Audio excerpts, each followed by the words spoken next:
Tras una noticia de sucesos, no solo hay víctimas, familiares y espectadores, también hay un periodista que en medio de un hecho lamentable tiene que informar. Los periodistas que cubren la fuente de sucesos los han calificado de insensibles y hasta inhumanos, pero la verdad es que son hasta más sensibles de lo que podemos imaginar. Esta es la historia de Joan Camargo, periodista venezolano de las nuevas generaciones que cubren la fuente de sucesos en Venezuela. ¿Qué te llevó a decidirte por la fuente de sucesos? Mira, en un principio a mí no me gustaba nada relacionado a los sucesos, a temas de violencia. De hecho, no me gustaba ir a hospitales, a funerarias, nada de eso. Pero bueno, empecé mis pasantías periodísticas en el diario 2001 y ahí cubría muchos temas internacionales, también sobre economía y de política. Y un día me escribe, me llama el director del periódico y me dice, mira, hay una oportunidad para ti, te vamos a contratar, pero tienes que comenzar en la fuente de sucesos. Y la verdad es que yo le huía a eso y me dijeron, mira, bueno, lo tomas o lo dejas, y yo lo asumí como un reto. Y al principio fue muy difícil, los primeros meses fueron muy difíciles. Recuerdo que llegaba a mi casa llorando, hablaba con mi mamá y mi mamá me decía, de hecho, como que deja la fuente, dedícate a hacer otras cosas más relajadas, y yo decía, no, o sea, tengo que aprender a controlar esto, y a aprender a manejar todo el tema de las emociones, que seguramente es mi trabajo y lo tengo que hacer de una buena manera. ¿Te tuviste que inspirar en alguien para asumir este reto?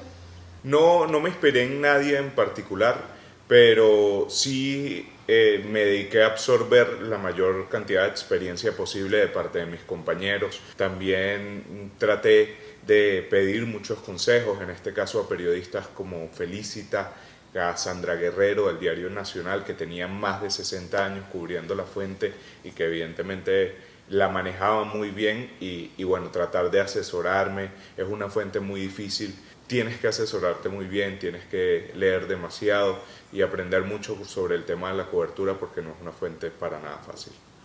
Según un estudio realizado por Medianálisis, el 63% de los periodistas indican problemas asociados con la línea editorial del medio para el cual trabajan. Es igualmente elevada la proporción de las respuestas que directa o indirectamente identifican factores o intereses gubernamentales como origen de agresiones. ¿Qué es lo más difícil de una cobertura en sucesos? Son pocas las cosas fáciles a la hora de hacer sucesos, pero digamos que lo más difícil es mantener tu integridad a salvo. En estos 8 años que tengo de experiencia periodística, en más de una oportunidad he quedado expuesto en enfrentamientos, en tiroteos. En al menos 2 ocasiones he dicho, aquí fue. ¿Cuál ha sido la cobertura más difícil que has realizado? En coberturas periodísticas, la más difícil creo que fue la que te comentaba hace un rato, en la que quedé expuesto en la Cota 905 junto a otros compañeros. A nosotros esa vez recuerdo claramente que nos informaron que había un enfrentamiento entre comisiones del 6CPC y delincuentes de la zona. De hecho, en ese momento hirieron al menos 3 funcionarios del 6CPC, y nosotros decidimos tratar de acercarnos lo más que podíamos en ese momento para hacer la cobertura periodística del caso. Sin quererlo terminamos metidos en la línea de fuego de la policía y los delincuentes.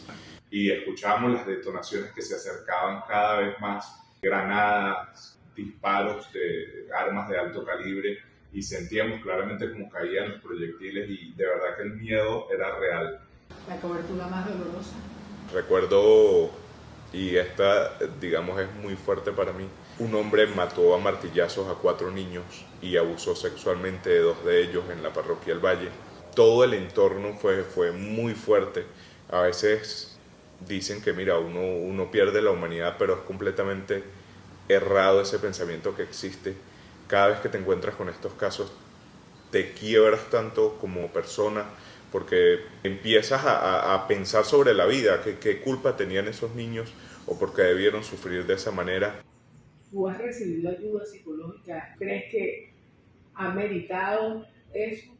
No tomaba o no creía que era tan necesario el tema de la terapia, de ir a un psicólogo, hasta que realmente me empezó a afectar más de la cuenta. Empecé a sufrir de paranoia, no quería ir a lugares, o sencillamente pasaba por una calle en Caracas y decía, mira, aquí ocurrió esto, no quiero pasar por ahí, me daba media vuelta y me retiraba. Con ayuda psicológica, con terapia, empecé a superar todas estas situaciones. Me brindaron herramientas con las que realmente puedo ahora vivir un poco más tranquilo. ¿Ha omitido algún detalle importante de una noticia? Sí, a veces nosotros tenemos que empezar a sopesar entre qué se publica y qué no se publica. A ver, primero, en ocasiones, por respeto a los familiares, hay datos a veces que no son tan resaltantes en una investigación, podrían revictimizar al fallecido o a la víctima, entonces tendemos a omitirlos.